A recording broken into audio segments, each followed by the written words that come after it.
Hello, everybody. Welcome to the Build Weekly Roundup for week 21 of 2025. I'm really excited for the show we've got today. I think there's been some interesting uh, changes in the bond market over the last couple of days, as well as some new legislation moving through Congress related to stablecoins and related to cryptocurrencies. So excited for that. We will likely touch on Ukraine at the end of this show as well. So uh, again, welcome to the Build Weekly Roundup. Well, let's just get right Hey, into it. Cameron. So, Matt, I'm really hoping to get your take here. A couple of days ago, we started to see the long bond start to kind of lose its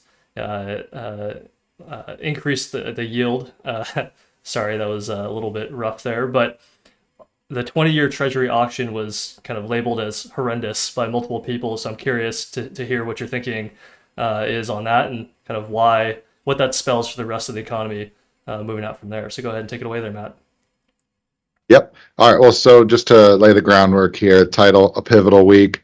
In the grand scheme of everything going on, this big plot that we're living through, I think what we saw this week, these three teams specifically, are, while it felt like maybe nothing big happened this week, this was huge on laying the groundwork for direction for where this thing is headed, where the plot's going, and what's set up for things to develop and take place in the months and quarters ahead. So this was not a week to not pay attention.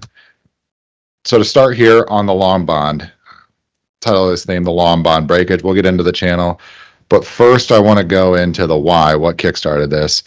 And if you've been following us over the course of the last 6 weeks or so, just ever since Liberation Day, we've been moving up into this moment. So before all of that happened, the April 2nd Rose Garden presentation, all of that, if you put ourselves back in the shoes of January, February, early days of the Trump second administration, right? Feels like forever ago. It was only 2 to 3 months.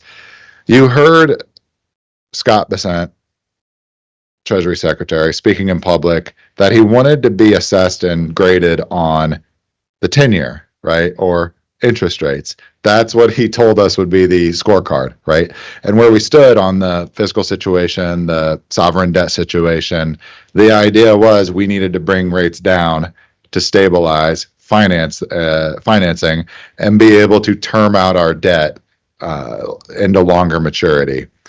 If the Treasury and the executive branch overall were I'd say like up to the task of bringing down long bond yields, the idea was we'd be able to term out the debt.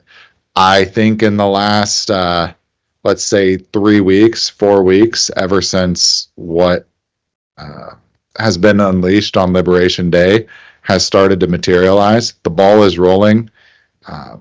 I think what we saw in this Sunday presentation by Scott Bessent on CNN, State of the Union, was marking to market or making, publicly acknowledged what the Treasury watchers behind the scenes had already kind of snuffed out as a policy pivot. When we get there, we'll talk about the long bond on the channel. Well, I'll start here with this quote on CNN. It's just a tweet. I have no idea this account, Election Wizard. Who cares? Not promoting them whatsoever. This was just one of the highest viewed tweets, X posts, whatever we're calling them now, on this interview Sunday. But the key thing Scott Bessent said was we are going to grow the GDP faster than the debt's growth, and that will stabilize debt to GDP. He calls that the most important number. So when we say debt to GDP, they're talking about sovereign debt, the U.S. debt, so 130%, 120% roughly where we're at. And the idea is, hey, can you term it out? The answer there is no. And what this is acknowledging is we're going to need to run it hot. We're going to need to grow that GDP number, the denominator, faster than we're growing the debt. How do you do that? Well, GDP encompasses private sector, right? 2/3 of GDP roughly is consumer spending, consumption. Another large chunk of that is businesses, fixed investment, et cetera. and then you get government, and then you get a portion for net exports. So what he's saying here is we're going to run nominal GDP hot. And to do that, you need to get the consumer and businesses expanding their balance sheets, right? How do you do that? It's going to have to come, you're going to have to kickstart growth up so you can take some real growth enhancing policies. I'd argue to some degree the tariffs would do that as you shift towards domestically produced goods and services as opposed to international or foreign imports. That's what the tariffs do. But the idea here now is like we're going to incentivize credit creation, run it hot. And so what you're seeing is if this is like saying the quiet part out loud on Sunday, and now the markets are coming into that acknowledgement. You get into the treasury curve. We've talked about this channel where this is the long bond in its price chart. This is the highest duration, thinnest coupon long-term treasury bond that's ever been issued. It was the May of 2020, back at the lows of ZERP and COVID, QE stimulus, all of that. These bonds have been, I guess you call them a disaster for the bondholder here since they were issued. They're down 55% now in terms of just losses on the bond. They trade at 45 cents on the dollar. But then you factor in with inflation, these things have just been rinsed. But the point is, over here, you can see in the blue lines the channel going back to early 2023, where we've been in an upward sloping, I'd call it a bullish trend. It's not very strong, but you saw some stability come into the long-term interest rates and the treasury market, right? And it hasn't been low volatility per se, right? You're bouncing off of those bands in the channel a couple of times on each side, but we've been talking about, very attentively, watch this channel. Either, when we started the quarter in April, Liberation Day, we saw the rally into treasuries, which has been immediately sold. But we've been talking every week, watch for this channel. Every time it's threatened to break on the low end, that's a risk. Or, what we'd be looking for if you're a believer in the, I guess, recession classic thesis, the 1980 to 2020 style recession, where you get long-term rates coming down, heading into recession fears, flight to quality, real growth expectations slow, inflation slows, bond yields come down, bond prices rally. We've got the opposite here. Treasury broke earlier this week. I've got it circled in two little highlights with red and yellow highlighting. We first broke the channel on Monday, and we'd already threatened it twice this year, right? The April 9th, heading into the teeth of Liberation Day, where we were forced to call it off. Remember that? Matt, Dave, and Cameron's kind of infamous Pagler versus Hearns weekly roundup episode. And we also saw it in January, just before the Trump administration, was sworn in and took the handover of the keys to the White House. But this is a very clear break. We're out of channel from a technical standpoint. And so what this is responding to, this is the market acknowledging the bears have won after, Besant goes on, the Sunday talk shows, tells them the new policy improvisation, a pivot, if you will. And you've even seen it at this point with the black dashed line, where you've got two prior support tests of lower lows, right, going back to April 2024 and January this year. We've broken through that line as well. So if you think about this from a technical standpoint, what is trend now? Trend is very clearly long-term treasury rates do not look like they're coming in. They want to rise.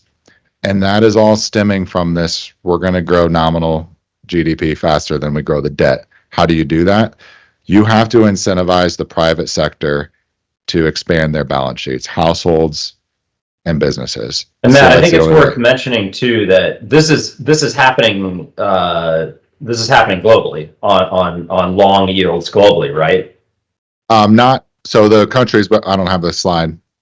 But if you look at world bond markets, the countries who are hitting 52-week highs right now, or yesterday technically, rates rallied a bit today, not much, but they did come in. 52-week highs on yields were hit yesterday in the US, Canada, UK, Australia, New Zealand, and Japan. And that's out of the top 15 to 20 economies. What do those things have in common? Right? We have this theme that's well established now, going back probably 10 years. We're out of the unipolar world, post fall of the Berlin Wall, Soviet Union collapses. Now you've got the US centric order. That is all kind of fragmented now. You've got the regionalization. And so I think what you're seeing here with the 52-week highs hitting that specific group of sovereigns across the board, what do they have in common? You got the Commonwealth countries operating out of the UK. You've got the UK attaching itself with the first real trade deal locked on with the US. And these deals or arrangement, they're not fleshed out to the point of like USMCA or NAFTA 2.0 type of these things take a few years to put together.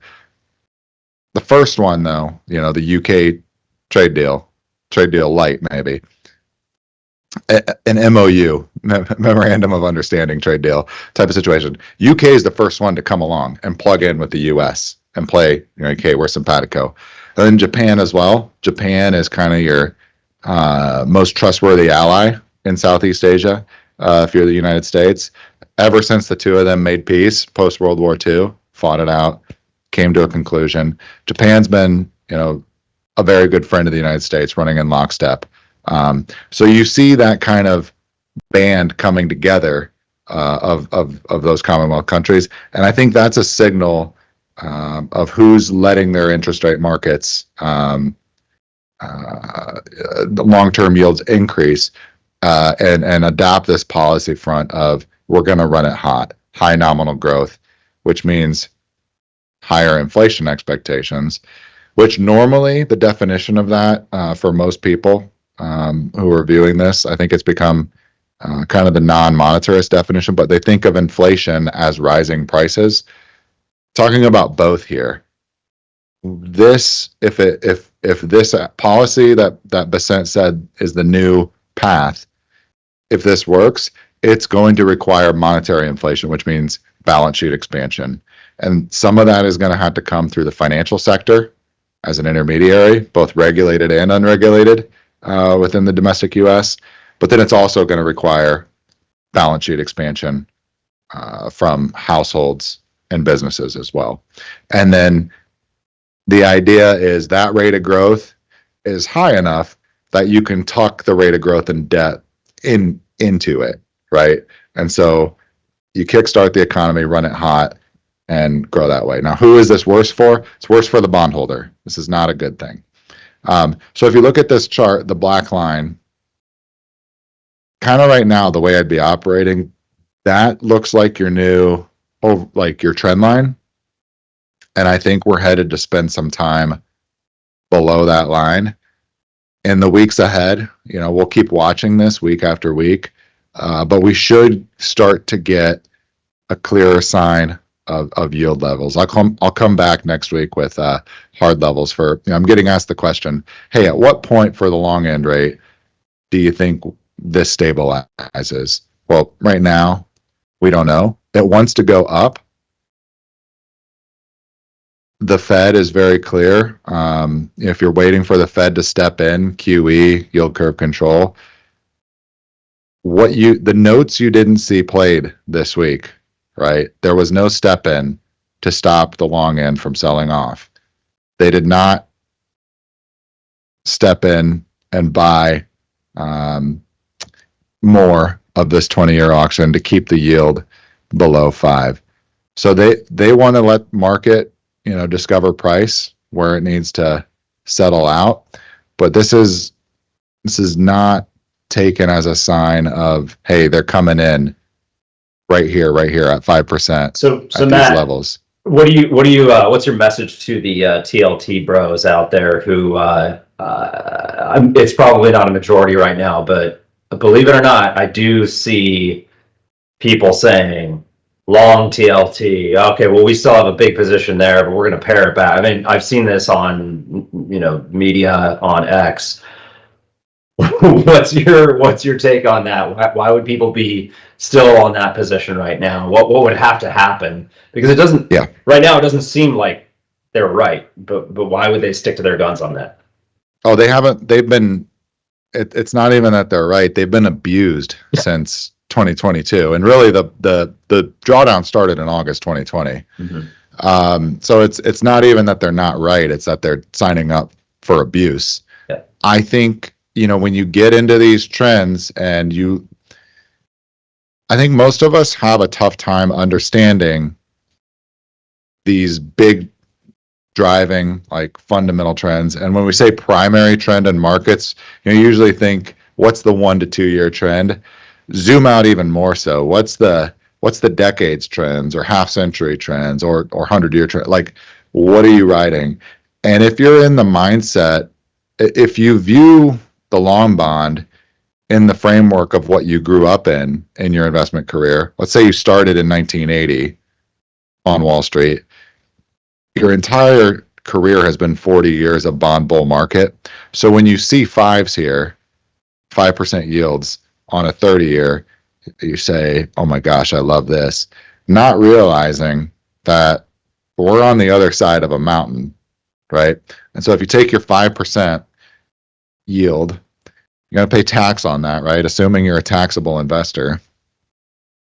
Chop off 20%, 25%, state and local as well if you have that. Like, you're looking at a sub 4% yield, 3.75, something like that. And then that has to keep you afloat in terms of your purchasing power. And if there's anything like what we've seen in, CPI debasement, rising rates, how does this flywheel like keep compounding on itself? Odds are I don't believe your 30-year is going to be a good store of purchasing power. But if you think you're going to buy the knife here, okay, or buy the falling knife, or this offers generational value, as you've heard, it's like, be careful, because I think you might be thinking about generational of what the last two generations experienced, which, is entirely looking in the rearview mirror. Maybe not, probably not in my framework. Probably not going to be the experience of the long bond holder for the next 20, 30, 40 years. Time will tell. Yep. But I would say technicals here are not on your side. Now that once you break a channel, like a 12 to 18 month channel, and it's very decisive, usually means the tug of war between bulls and bears that you've been operating under for the last 18 months, that's over. Someone's won the tug of war, and now you have to get a price move to recalibrate like where this asset should actually be priced. So from a momentum standpoint, from a technical standpoint, it's like it looks like there should be more pain to come, in my opinion. But if you think this is a great buy at this rate, props to you. Well, we'll see how this plays out.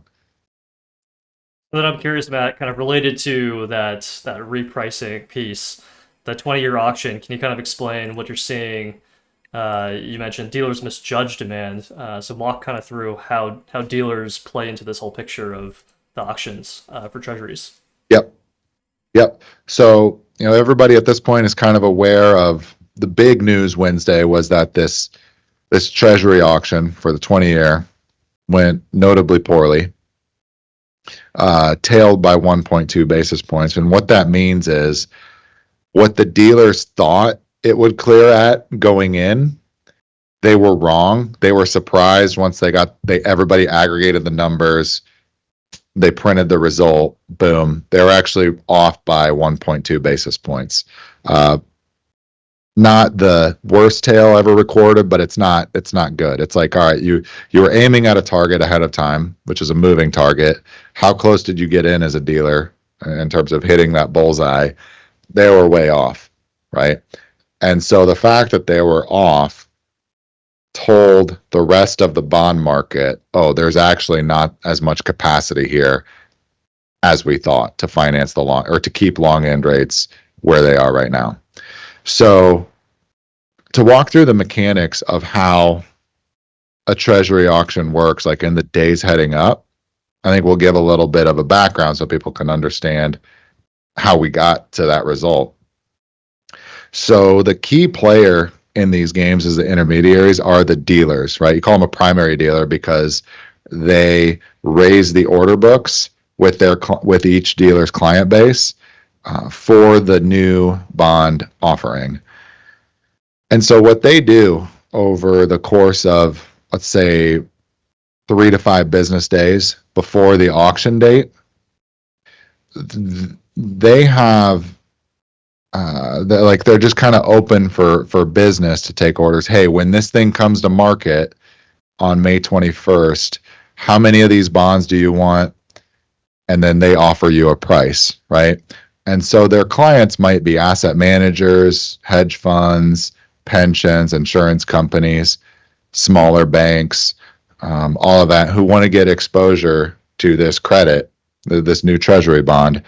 And so what each primary dealer is doing is it's just filling its subscriptions essentially for this new offering. And the job of the dealer is to set price, and they've got to make their profits as well for doing this business. They are trying to find the price to clear this market. So the way it works is it starts up front. The Treasury sends them their order sheet of what they'd like to raise. And they say, oh, we need $15 billion in this 20-year note. Set the coupon later once we know where the yield comes in. Issue date here, pricing date here, and then the demand comes in through these dealers and logs their orders for how much of this bond they'd like to buy. And so as those are coming in, hey, if you have more demand for the issue, yield should be coming down. If you have less demand for the issue, yields will need to come up to attract more volume to the order book. And so what happened here, and then the dealers themselves too, they're actually in a market versus each other, right? Because let's say me, like Build as a fixed income fund manager, we're open with multiple primary dealers. So when we say, hey, I've got some dollars coming in on Wednesday, May 21st, that I'm going to want redeployed into this new 20-year bond issue, we need this much. We actually send it out to multiple dealers, right? And we choose the one that gives us the best rates, like the highest yields. Usually they're all right on top of each other because they're competing for business too. Like you want to get a bigger market share of the new bond issue. That's how you make your money. And so what happens is everybody comes in and then they aggregate all the numbers up to the Treasury at 1 p.m. on May 21st.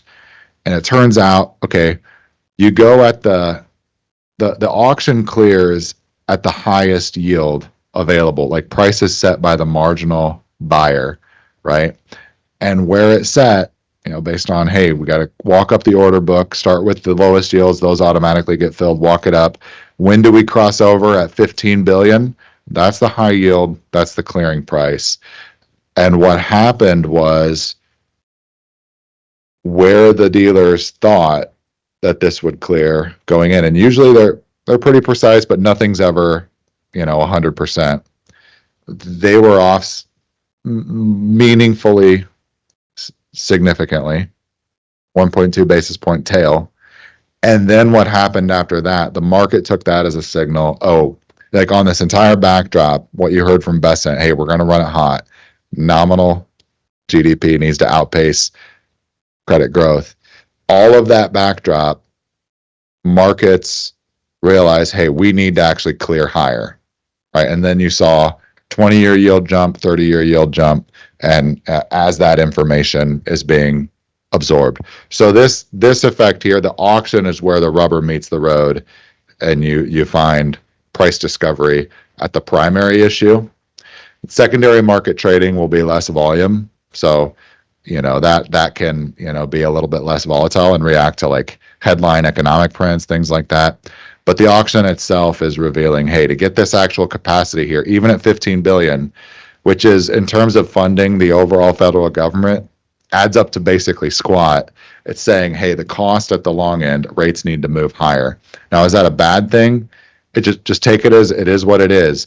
If you want to adopt and make this policy pivot where we're going to focus on growing nominal GDP faster than sovereign debt, you need to incentivize the private sector to expand its balance sheet, right? So you got to have credit creation through the financial sector and private sector. To do that, to pull that out of them, you're going to need to see higher rates, right? And this is where you see like what is actually going into higher rates. You got real growth, you got inflation expectations.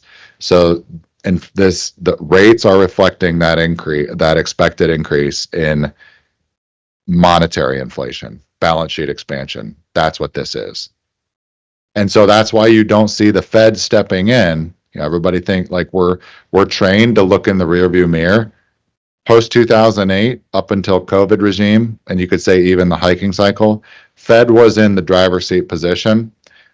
Right now, like this week especially, you didn't hear the Fed on the talking head circuit. When's the Fed going to step in? What are we going to do? Like if anything, they're like, oh, you might get one rate cut this year, things like that. It was very quiet, noticeably. And what they're saying is they're going to, okay, if this is the policy, this is what fiscal wants to do, we're going to let them do that. Let price find its way, because to accomplish those goals, if you're going to follow that strategy path, you need to see higher rates, especially on the long end.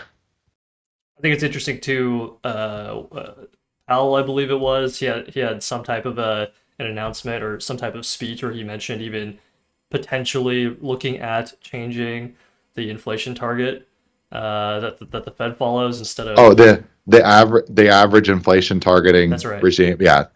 Yeah, from August of 2020, which has never been mentioned, right? The worry back in August of 2020 was deflation was the risk, right? We'd have a deflationary collapse coming out of COVID.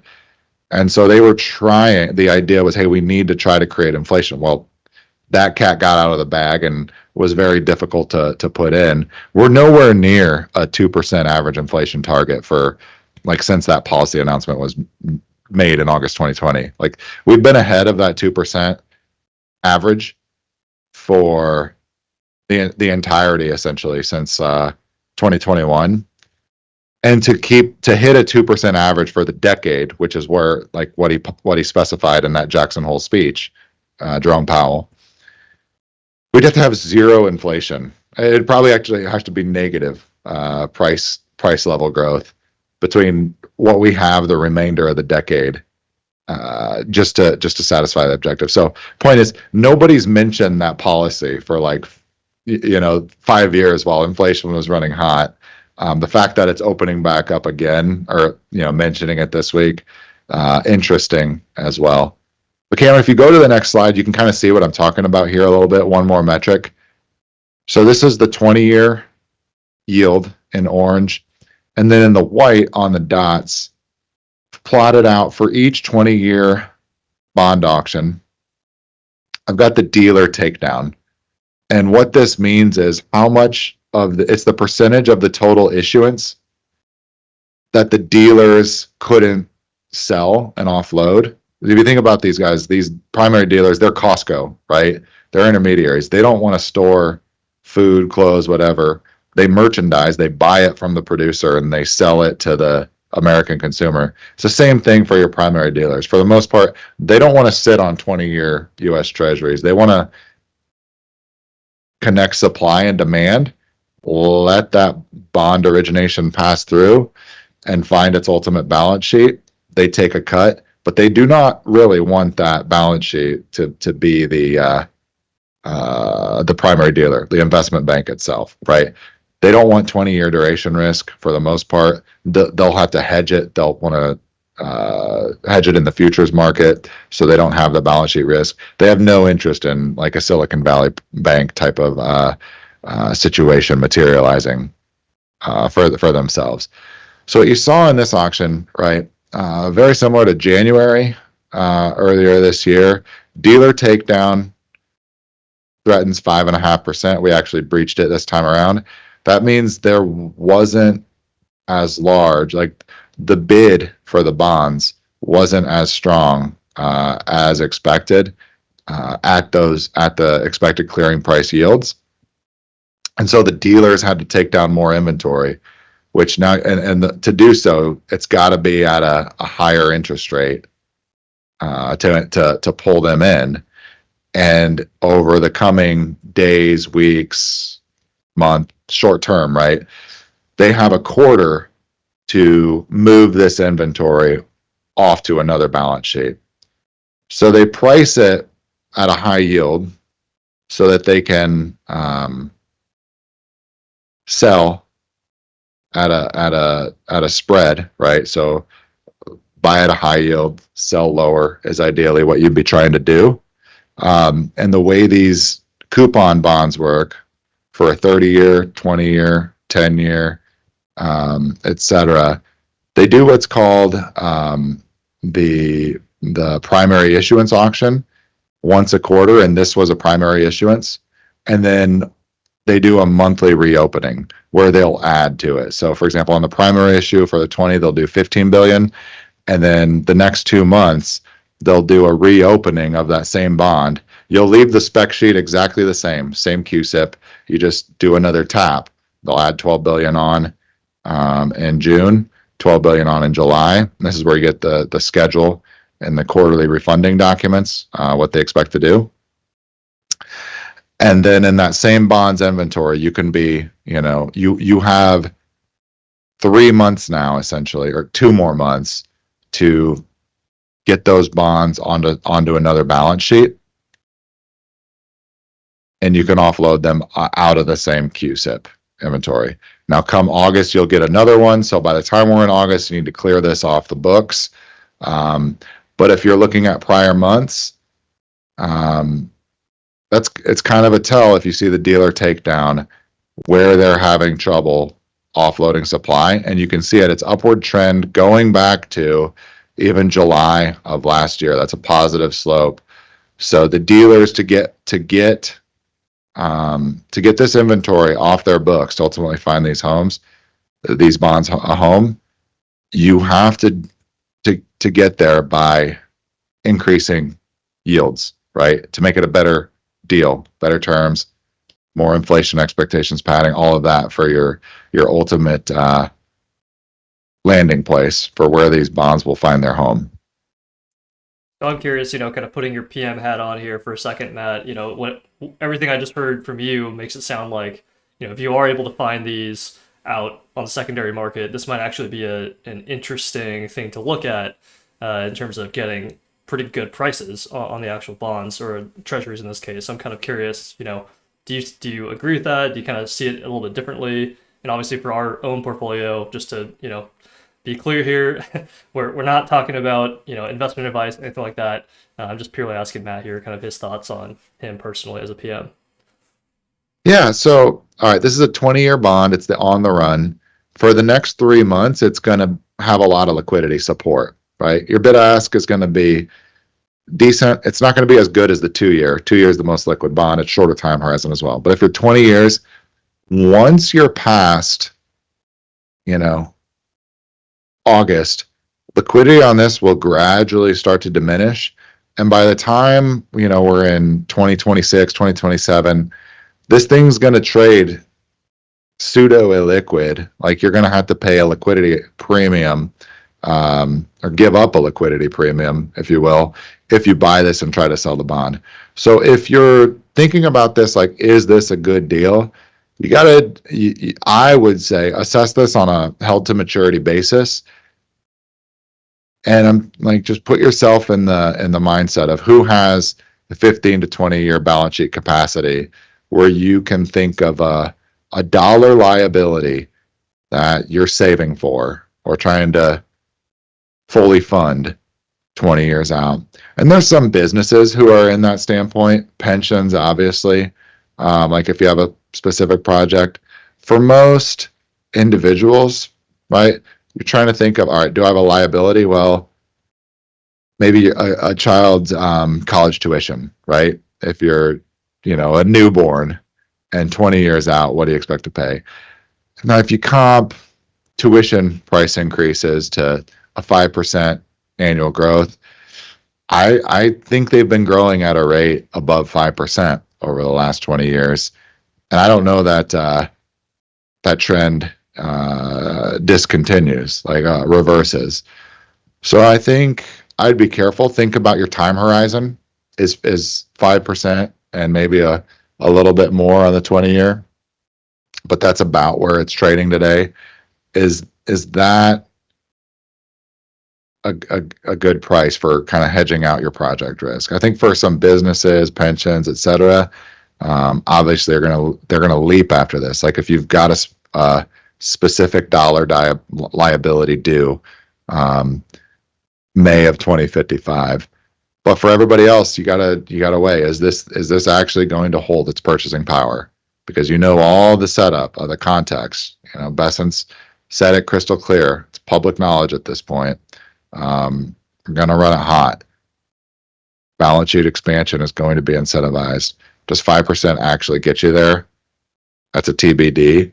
And if it looks anything like the last 4 years of this trend we've been on in this new era, hasn't been kind to the long bond. That's a good Get analysis there. I want to get on. You think about what it means to run it hot. I think about these three things. Headline unemployment still relatively low historically. It's ticked up a little bit, but there's no spike, right? Number two, we've heard about this white collar recession, and the tech layoffs ramped up in 2022. They peaked in Q1 of 2023, but they're way down now. So there are some. You see some headlines, some pruning, but it's not like it was 2 years ago. And just go do some cursory research. Go look for nursing jobs. There's a shortage of 800,000 nurses in the United States right now.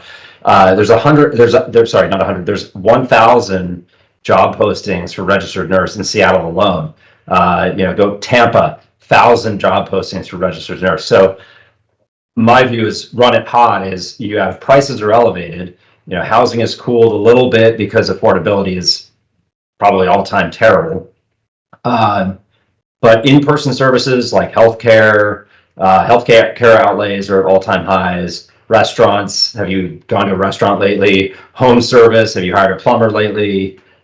Everything just super expensive. So in my view, I think this is what we're seeing. Run it hot means you could have pretty strong labor market, strong labor demand, but also like high prices. Just everything's hot. So yeah, the nominal wages are going to, they'll lag the price level growth, but they'll follow, right? Otherwise, you can't just keep debasing real wages to, otherwise people won't come in and work for you, right? So nominal wage growth, there's bigger dollar flows flowing through wages, which means balance sheet expansion. They're incentivized to lend into the economy through their funded through their savings at higher rates. So all this, cycles and flywheels on itself. And they're like, what is this good for? It's definitely not good for bonds. Is it good for equities? TBD, right? You're gonna have. It depends on whether each specific company is able to grow their top line revenues and grow their profits at a rate that outpaces the inflation and price level growth, right? And I don't think so. In this shift from, post Liberation Day world where the balance of the table has been shifted away from the foreign producer towards the domestic production, you probably have less power as a business to expand margins, right? Just based on offshoring. Hey, put it on a shipping container from China. I can undercut U.S. labor, increase my margins, et cetera. That's gone. So your productivity expansion has to come from somewhere else, and we don't know yet whether that can hold margins. That's what's been like an all-time high um, over the long-term cycle, like looking at 100 years of data, right? So the book is still out. Whether this environment is going to be something that equities can really thrive in, time will tell. And then you get into your, scarcer assets, gold, Bitcoin, etc. But this is just something to continue to watch. And obviously, we have our convictions, and we'll keep watching how this plays out. Great. Well, let's go ahead and move on to our second topic of today, which is the Genius Act. Personally, I'm very interested in kind of where this is all moving. I think some of the innovations here can be interesting from a technical standpoint, right? When we're talking about cryptography and things like that. But we've also touched in previous episodes, Matt, in terms of how this actually increases access or demand, I should say, for U.S. dollars. And a lot of our episodes are talking about Hong Kong, for example, having issues accessing a reliable stream of dollars into their country. So, I'm going to flip it over to you again, Matt. But the big news as of today, and this could change at any minute, right? But as of so far, we've passed the Genius Act through the House of Representatives by flipping several representatives from nays to yays. Yep. Yeah, I would say It's the Senate, right? this is the Senate. Yeah. It started. This bill started in the Senate. Starts in the. I know it's not the same thing, but comes from the level of society of the Lords, not the Commons, right? So this is coming from the tops down body, is what I would say, the capital class. Right. Kind of important context here, but I would say this is not being covered this way. But in my framework, what's going on here is a redefinition of the dollar, right? Which has happened 5-6 times in the history of our country. And what we're seeing right now with the sovereign debt situation being the final stop on the credit bubble. What you generally see in situations like these is a reset, right, of some sort, and ideally a soft one where you can just get voluntary participation to adopt your new money, right? And so what this is, don't get lost in the what should we call it? The hoopla, new technology, innovation, stable coins, blockchain. What's going on is laying the groundwork, in my opinion, for a new dollar, if you will. And so, Matt, yeah, that will fundamentally change how the U.S. banking system operates over time. And I wanted to ask you the question directly. Can you explain? I think you mentioned this in passing to me yesterday, and I think for our viewers, it'd be really helpful for you to explain kind of the step-by-step process almost of exactly how that would work in your mind, in your opinion, of how we can move into the situation where the U.S. is actually a Bitcoin-backed dollar. Bitcoin backed will come out of this, in my opinion, through outcompeting all other competitors. I think the U.S. right now, the right approach is not to pick a winner, let the strongest survive. And what I mean by the strongest here is which setup, which infrastructure, which parties are able to best fund your sovereign in a time of conflict, time of war, if you will,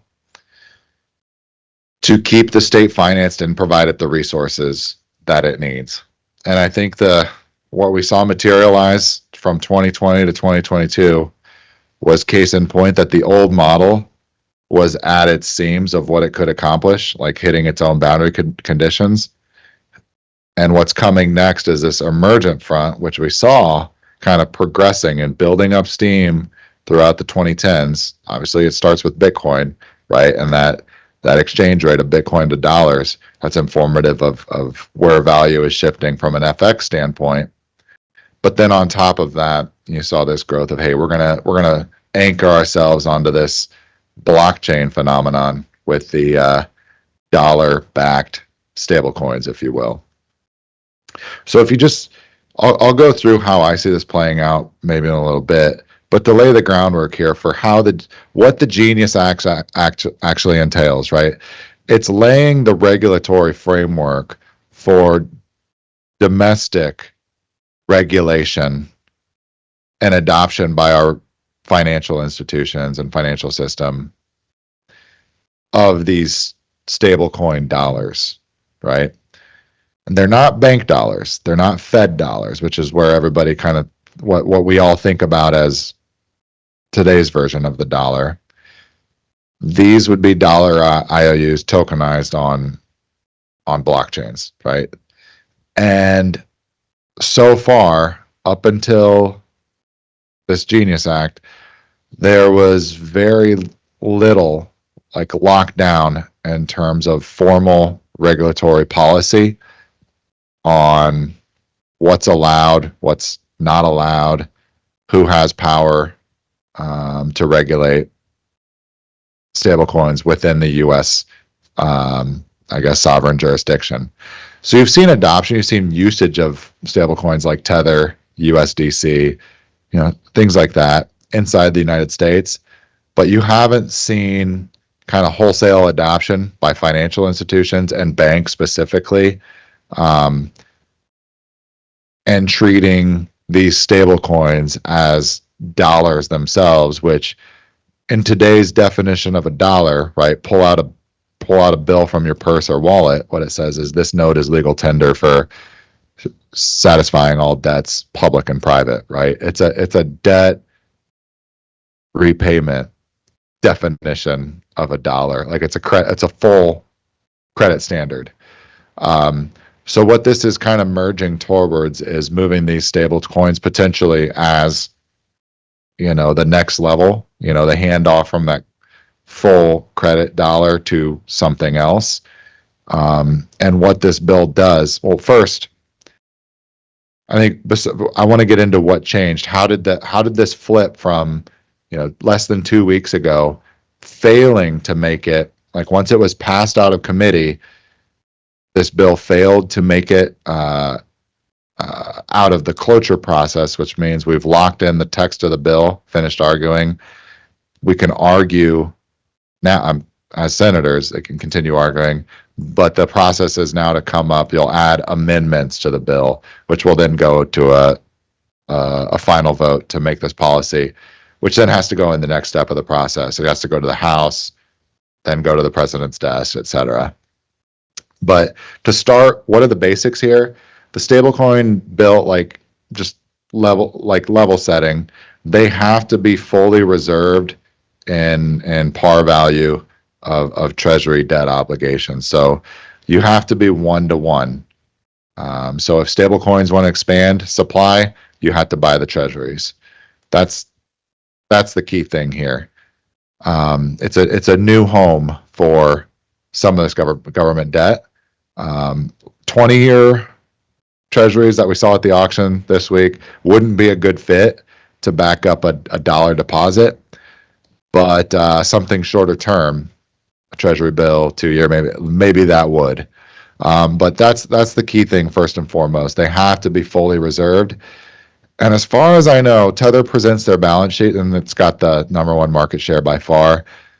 They have a lot of treasuries, like 85%, I think is just where I'm ballparking to the last time I saw these numbers. They also hold Bitcoin in their reserve, gold. At one point in time, they held a lot of corporate debt. I don't think they do that anymore. But even Tether is not fully reserved right now. like 1-to-1 with par value and U.S. Treasury debt. So that's kind of the big groundwork. But to get the votes from 48 yays to 49 nays less than 2 weeks ago, up to 66 yays, you had to flip, I think 18 votes, if I did the math right, from a nay to a yay um, to get this over the line. So, what were the key sticking points? I think is what I find most interesting. And most all of those votes, I think 2 of them were Republican flips, but the rest of them to put it over the real hump were Democrats. So you do have, it's predominantly Republicans in those 66 yays, but there's a lot of Democrat support as well, which I think is a good signal. It goes back to the opening slide, the title slide. You've got a shot of Elizabeth Warren sitting all alone on the Senate floor. And if you've been following this movie for the last 10 years, Senator Warren, you could think of her as like the head of the finance policy coalition for the Democratic side. I think what you're seeing in that vote, that Senator Warren all alone, that's the picture that's going to stand here from what we saw on the Senate floor this week and the vote to move this to a yay. The Democrats abandoning, and coming over to join the yays. I think that's a sign that Senator Warren no longer has that control from the left side of the aisle, right? The Democrats on finance policy. Even Democrats are coming along and moving in a different direction, right? That direction is, you call it stablecoin adoption, right? Blockchains, et cetera. But ultimately, through that, I think if you follow the chain of logic, we won't get into this fully here, but all roads lead to Bitcoin, in my opinion, and where that goes. So I would say that picture of Senator Warren alone, same way we talk about bulls versus bears, being in a tug of war on the Treasury chart. Eventually, one side loses the rope. Someone wins the tug of war. I think this week we just saw the tug of war, winner declared. All right, so to get into the details here, what did it take to get the Democratic support on board to get this over the line? 5 key bullet points here. Starting with ethics provisions, there was a lot of concern about insiders. I would say taking advantage of this new legislation for their own personal benefit. So, case in point, special government employees like David Sachs, who is the executive branch's. I don't know if this is the official title, but right, he's the crypto czar.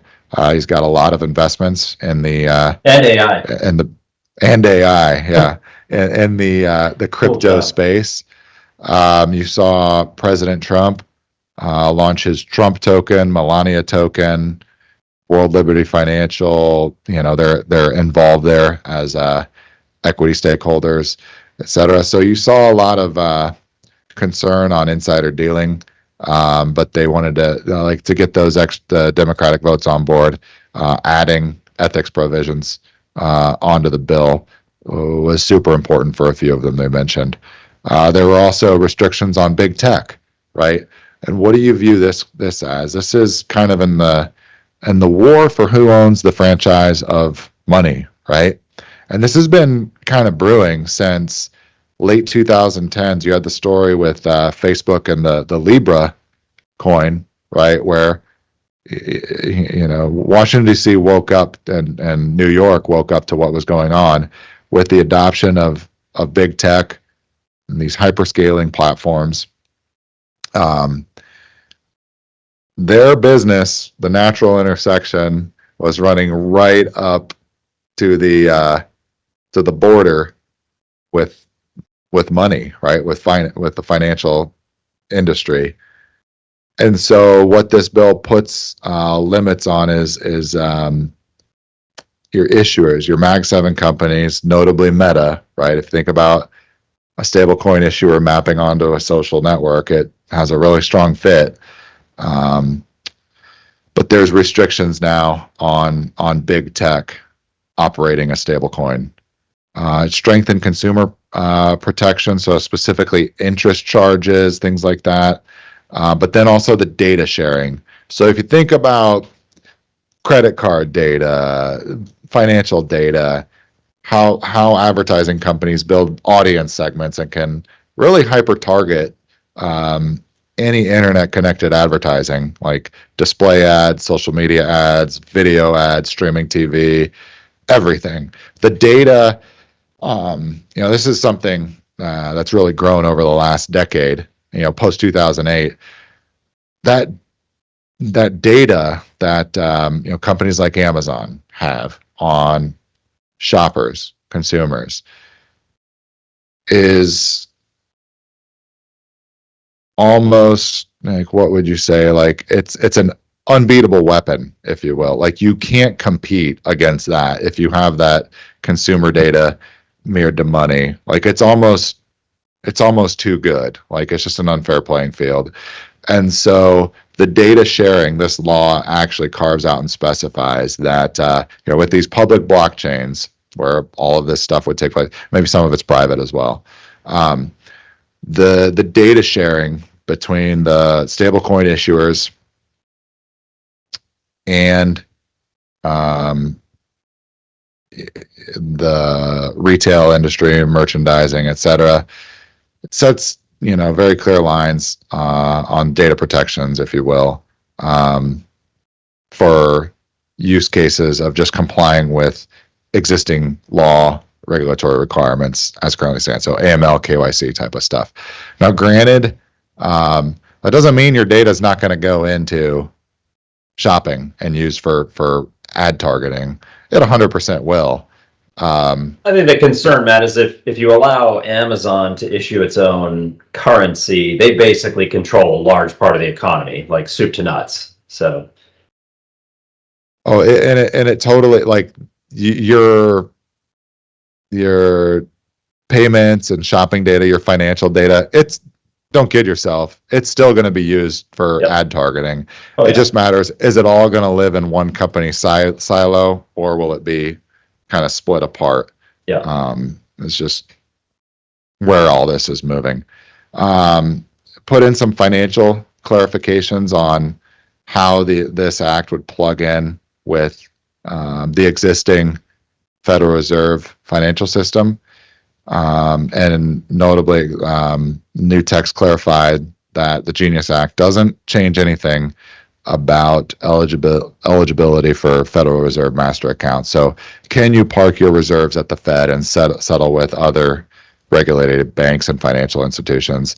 This would change nothing in terms of prior legislation or existing infrastructure. And then foreign issuers, right? Kind of gotten, if you followed us, like the broad themes here, what's going on is a domestic kind of recapturing, if you will, of the US dollar towards our own economy, downplaying the role of the offshore dollar. So if there wants to be a foreign domiciled, foreign regulated stablecoin issuer operating and serving, the customers, businesses in the U.S. economy, um, they have to register and be approved by this stablecoin certification review committee. So essentially, you're going to be granted a license to operate, and then it gives the Treasury Department the authority to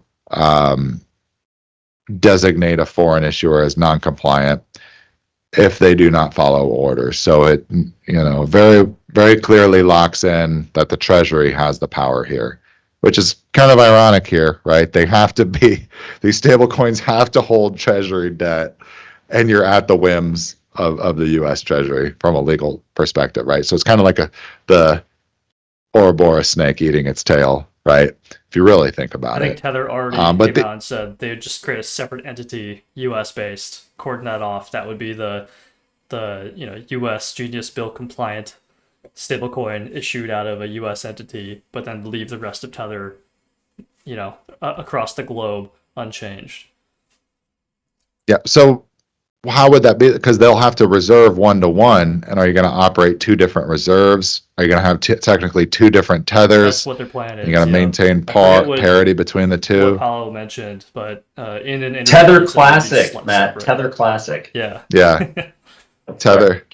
tether.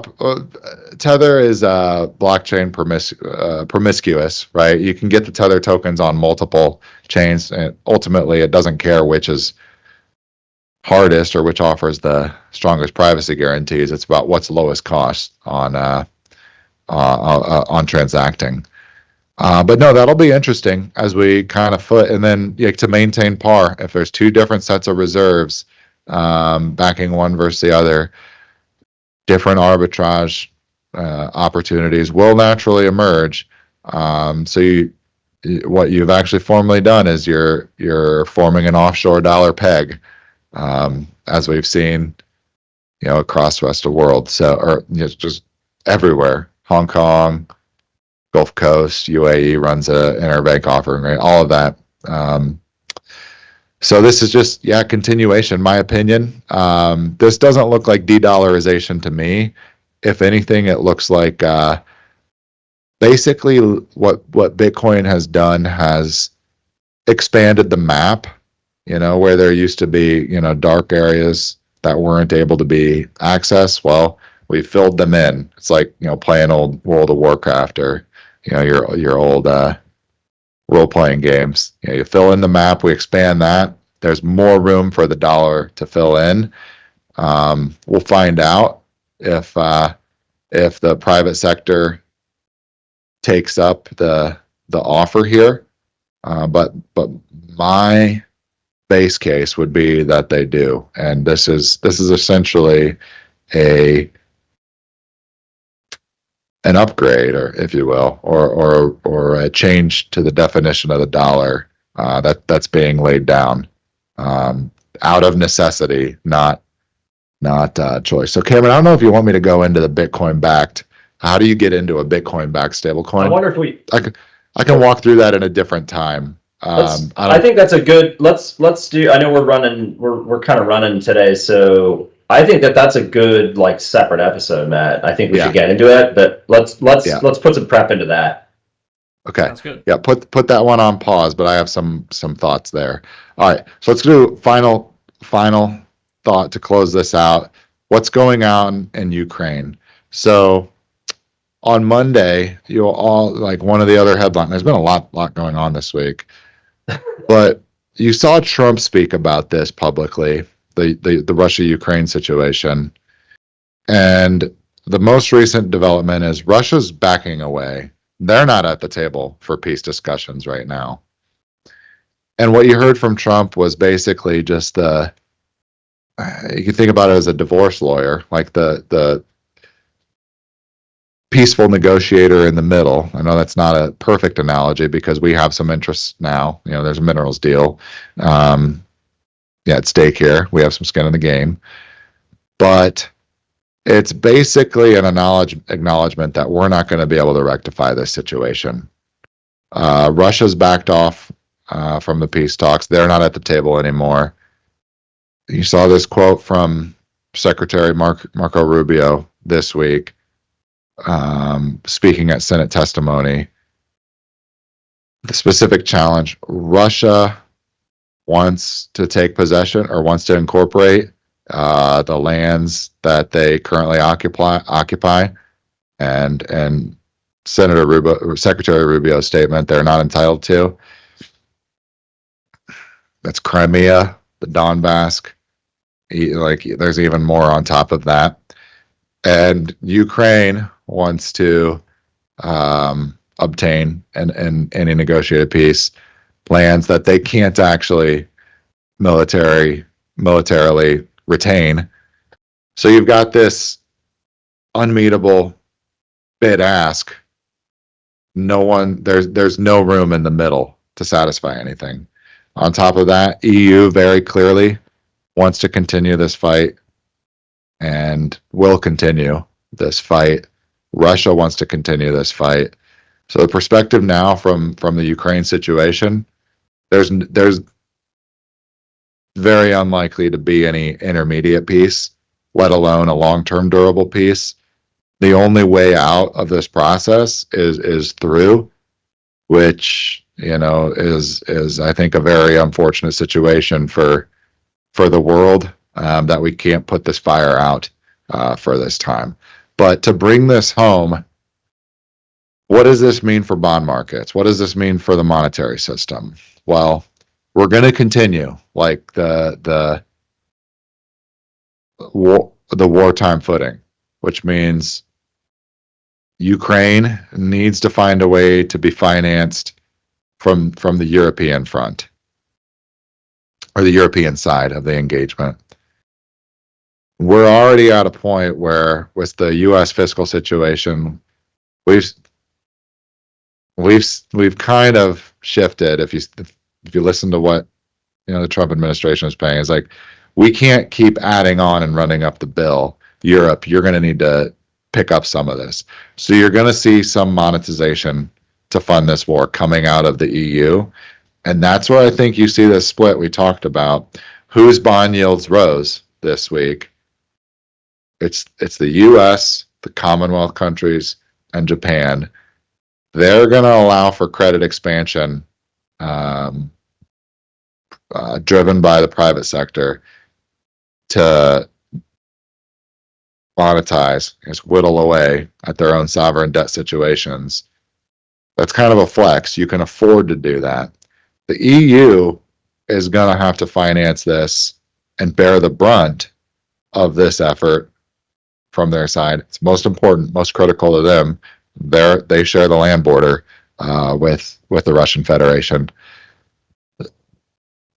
The fact that their bonds this week, aren't hitting the 52-week high, their currency is staying strong, I think that may be a sign that they're the ones who are going to have to fund this through sovereign credit creation, right? Which means ultimately down the road, years in advance, they're the ones who are going to have to deal, with the problem. But that time isn't right now. So this tells you, I think, what you're seeing in U.S. Treasury markets, the dollar, foreign exchange, all of that. It all comes back together. Like, how are the goals of the nation states going to be financed? Because in the war, the most important thing is to make sure you're capitalized to keep it running. The minute you run out of capital or funding is the minute you can no longer keep up the fight. There's other things that matter there, like technological capabilities, ability to project force, all of that. But the capital front is kind of key to making any of that happen. So I think what we're seeing here, the war is going to go on, and capital markets are going to have to, not slowly. This will be apparent very quickly. Capital markets are going to have to kind of rise to the occasion and reprice, based on what we're seeing on these themes. Yeah, definitely an unfortunate situation and something that we'll continue to keep an eye on. So thanks for that, Matt. All right, everybody. Well, we'll see you next week. Thanks for watching today's episode of the Build Weekly Roundup. I did want to remind everybody that the Build team will be at the Bitcoin conference in Vegas next week. Shout out to Matt here, who will be speaking on the enterprise stage on Wednesday. Looks like in the afternoon slot. So look for his name there. If you see him, large, tall man, definitely try to walk up, shake his hand, say hi. We'd love to see all of you. Dave and I will also be there. I know Dave will be around the conference. I'll be working a booth. We are small men. We are on the flip side. I am the short man. Normal size, fun size people. And we'll be there walking around the conference floor, adjacent events, etc. So definitely, reach out to us, talk to us. And as always, you can find us on X, YouTube, and LinkedIn. All right, everybody, have a good week. Yep. Yeah. See you there. Yeah. Thanks, guys.